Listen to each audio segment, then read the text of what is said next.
Hi friends, welcome to infinite world of GK. ഇന്ന് നമുക്ക് LSS എക്സാമിൻ്റെ മോഡൽ ക്വസ്റ്റ്യൻസ് കാണാം. ഇന്ന് നോക്കുന്നത് മലയാളം വിഭാഗത്തിലുള്ള ചോദ്യങ്ങളാണ്. 1 മുതൽ 12 വരെയുള്ള ചോദ്യങ്ങളാണ് മലയാളത്തിൽ ഉൾപ്പെടുത്തിയിരിക്കുന്നത്. നമുക്ക് അത് നോക്കാം.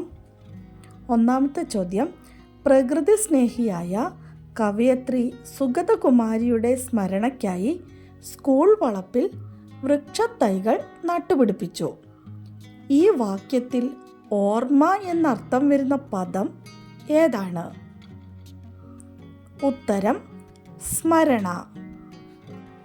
രണ്ടാമത്തെ ചോദ്യം, നാഴിയൊരി പാലുകൊണ്ട് നാടാകെ കല്യാണം, 4-5 തുമ്പ കൊണ്ട് മാനത്തൊരു പൊന്നോണം. പ്രശസ്തമായ ഈ വരികൾ എഴുതിയ കവി ആരാണ്? ഉത്തരം P. ഭാസ്കരൻ. 3. തുള്ളി അണഞ്ഞു. ഈ വാക്ക് പിരിച്ചെഴുതുക. ഉത്തരം തുള്ളി പ്ലസ് അണഞ്ഞു. നാലാമത്തെ ചോദ്യം, നടന്നുകൊണ്ടിരിക്കുന്ന ഒരു സംഭവത്തെപ്പറ്റി അതിൽ പങ്കെടുക്കാൻ കഴിയാത്ത ഒരാൾക്ക് വേണ്ടി അത് കണ്ടുകൊണ്ടിരിക്കുന്ന വ്യക്തി നൽകുന്ന വ്യക്തതയാർന്ന വിവരണത്തിന് പറയുന്ന പേരെന്താണ്? കണ്ടുകൊണ്ടിരിക്കുന്ന സംഭവത്തെപ്പറ്റി കാണാത്ത ഒരാൾക്ക് കണ്ടുകൊണ്ടിരിക്കുന്ന വ്യക്തി നൽകുന്ന വിവരണത്തിന് പറയുന്ന പേരെന്താണ്? ഉത്തരം ദൃക്സാക്ഷി വിവരണം. അടുത്ത ചോദ്യം, താഴെ തന്നിരിക്കുന്ന സൂചനകൾ ഏത് കായിക വിനോദത്തിൻ്റേതാണെന്ന് തിരിച്ചറിഞ്ഞ് ഉത്തരമെഴുതുക. സമയദൈർഘ്യം 90 മിനിറ്റ്. 2 ടീമുകൾ, ഒരു ടീമിൽ 11 കളിക്കാർ. IM വിജയൻ, പെലെ തുടങ്ങിയവർ പ്രശസ്ത കളിക്കാർ. കാൽക്കരുത്തിൻ്റെ ആവേശത്തെ ലോകം നെഞ്ചിലേറ്റിയ കളി.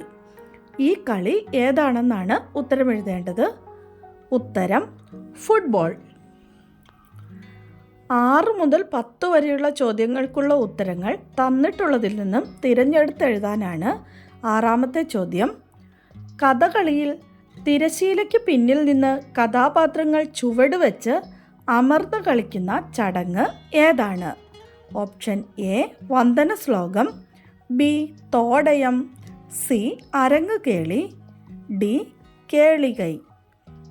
ഉത്തരം തോടയം.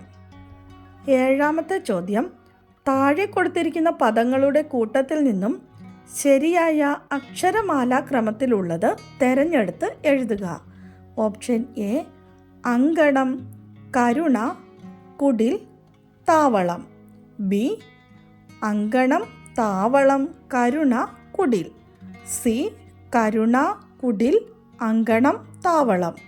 D കുടിൽ, കരുണ, താവളം, അങ്കണം. കറക്റ്റായിട്ടുള്ള ഉത്തരം അങ്കണം, കരുണ, കുടിൽ, താവളം. 8. ചുവടെ കൊടുത്തിരിക്കുന്ന ചൊല്ലുകളിൽ കൃഷി ചെയ്യുന്നവരുടെ പ്രാധാന്യത്തെ സൂചിപ്പിക്കുന്ന ചൊല്ല് ഏതാണ്? A കതിരിൽ വളം വെച്ചിട്ട് കാര്യമില്ല. B കാലത്തെ വിതച്ചാൽ നേരത്തെ കൊയ്യാം. C ഉഴുതുണ്ണുന്നവനെ തൊഴുതുണ്ണണം. D മണ്ണറിഞ്ഞും വിത്തറിഞ്ഞും കൃഷി ചെയ്യണം. ആൻസർ ഉഴുതുണ്ണുന്നവനെ തൊഴുതുണ്ണണം. 9. താഴെ പറയുന്നവയിൽ തെറ്റായി എഴുതിയ പദം ഏതാണ്? A അനുബന്ധം, B നിഘണ്ടു, C ആതിഥേയൻ, D ഉപവിഷ്ടൻ. ഇതിൽ തെറ്റായിട്ട് എഴുതിയിരിക്കുന്നത് ഏതാണെന്നാണ് നോക്കേണ്ടത്. ഓപ്ഷൻ A അനുബന്ധമാണ് തെറ്റായിട്ട് എഴുതിയിരിക്കുന്നത്. കറക്റ്റായിട്ട് എഴുതിയിരിക്കുന്നത് ഇപ്പോഴത്തെ ഞാൻ കൊടുത്തിട്ടുണ്ട്. അപ്പോൾ എല്ലാവരും അതൊന്ന് ശ്രദ്ധിക്കുക. 10ാമത്തെ ചോദ്യം, ഏറ്റവും ഉയർന്ന ഒരു ഗോപുരം സന്ദർശിക്കുക മാത്രമല്ല നാം ചെയ്യുന്നത്, ഏറ്റവും ശാന്തവും ചരിത്ര സ്മരണകൾ ഉണർത്തുന്നതുമായ ഒരു ഗ്രാമത്തിൻ്റെ ഹൃദയത്തിൽ കടന്ന് പല പുത്തൻ സ്വപ്നങ്ങൾ കാണുക കൂടിയാണ്. പ്രശസ്ത സഞ്ചാര സാഹിത്യകാരനായ SK പൊറ്റക്കാടിൻ്റെ ഒരു യാത്രാവിവരണ കൃതിയിലുള്ള വരികളാണ് ഇവ. ആ കൃതിയുടെ പേരെന്താണ്? ഓപ്ഷൻ A ഒരു തെരുവിൻ്റെ കഥ, B ബാലിദ്വീപ്, സി. യാത്രാസ്മരണകൾ. ഡി. ഒരു ദേശത്തിൻ്റെ കഥ. ഉത്തരം യാത്രാസ്മരണകൾ. അടുത്ത ചോദ്യം, കുടയില്ലാത്തവർ എന്ന കവിത നിങ്ങൾ പഠിച്ചിട്ടുണ്ടല്ലോ.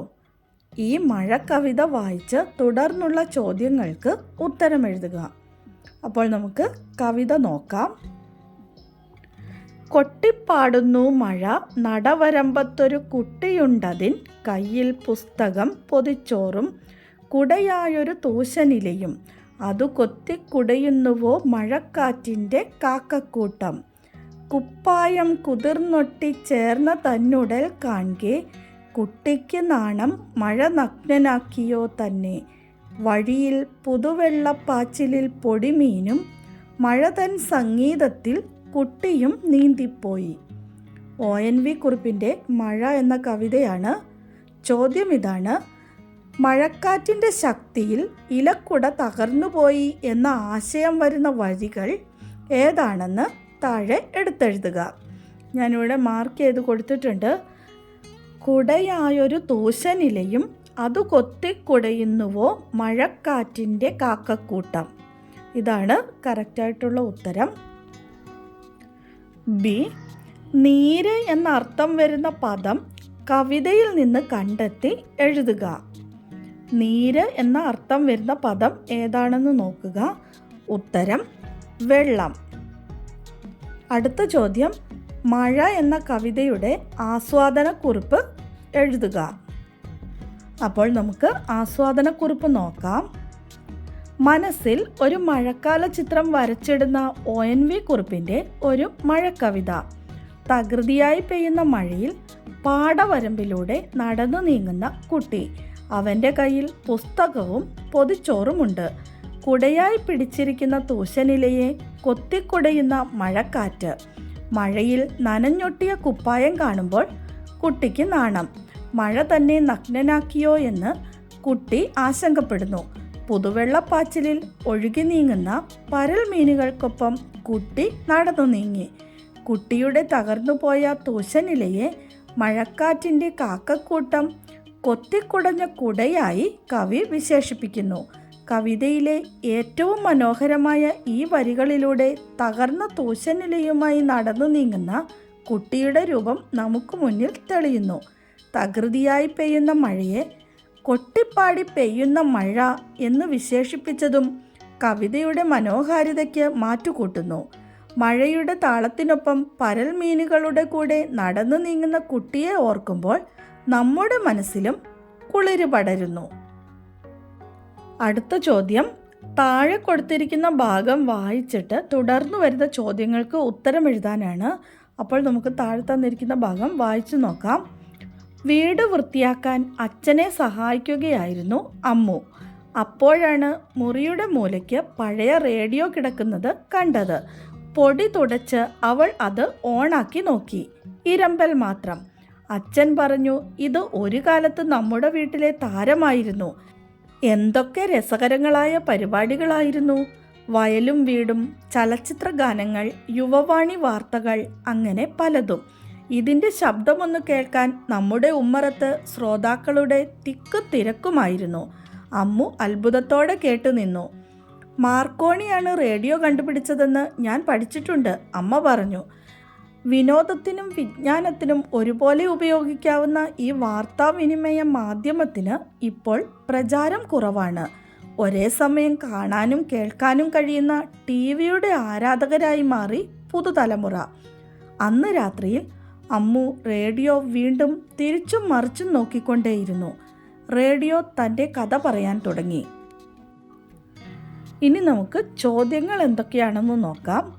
ആദ്യത്തെ ചോദ്യം, റേഡിയോയുടെ പ്രചാരം കുറയാൻ ഇടയായ സാഹചര്യം എന്താണ്? ഒരേ സമയം കാണാനും കേൾക്കാനും കഴിയുന്ന TV വന്നതുകൊണ്ട്. രണ്ടാമത്തെ ചോദ്യം, കേൾവിക്കാർ എന്ന അർത്ഥത്തിൽ പ്രയോഗിച്ചിട്ടുള്ള വാക്ക് ഏതാണ്? ഉത്തരം ശ്രോതാക്കൾ. മൂന്നാമത്തെ ചോദ്യം, റേഡിയോയുടെ ആത്മകഥ എഴുതുക.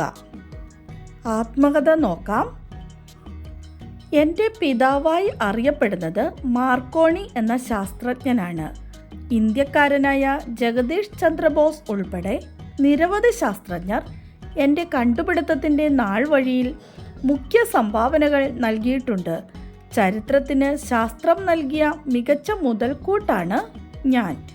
ഒരു കാലത്ത് ജനങ്ങളുടെ മുഖ്യ വിനോദ ഉപാധിയായിരുന്നു ഞാൻ. പാട്ടും നാടകവും കേൾക്കുന്നതിനൊപ്പം വിജ്ഞാനത്തിൻ്റെ കവാടവും ഞാൻ ശ്രോതാക്കൾക്കായി തുറന്നിട്ടു. കർഷകർക്കും വീട്ടമ്മമാർക്കും യുവാക്കൾക്കും വിദ്യാർത്ഥികൾക്കുമായി നിരവധി വിഭവങ്ങൾ ഞാൻ നിത്യേന നിങ്ങൾക്ക് മുന്നിലെത്തിക്കുന്നു. ഇന്ത്യയിലെ റേഡിയോ പ്രക്ഷേപണം ആകാശവാണി എന്നാണ് അറിയപ്പെടുന്നത്. ഒരേ സമയം കാണാനും കേൾക്കാനും കഴിയുന്ന TV വന്നതോടെ ആളുകൾ എന്നെ മറന്നു തുടങ്ങി.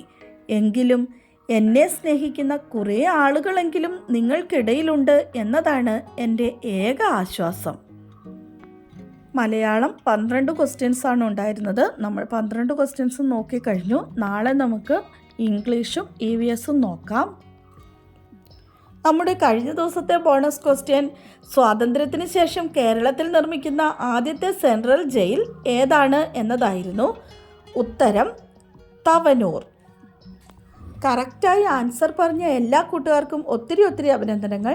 തുടർന്നും വീഡിയോ കണ്ട് സപ്പോർട്ട് ചെയ്യണമെന്ന് ഓർമ്മിപ്പിക്കുന്നു. നമുക്ക് ഇന്നത്തെ ബോണസ് ക്വസ്റ്റ്യൻ കാണാം. ആസാം പണിക്കാർ എന്ന കവിതയുടെ രചയിതാവ് ആരാണ്? ഉത്തരമറിയാവുന്നവർ വേഗം തന്നെ കമൻറ്റ് ചെയ്തോളൂ. ഇന്നത്തെ വീഡിയോ നിങ്ങൾക്ക് ഇഷ്ടമായെങ്കിൽ ലൈക്ക് ചെയ്യാനും ഷെയർ ചെയ്യാനും മറക്കല്ലേ. Thanks for watching.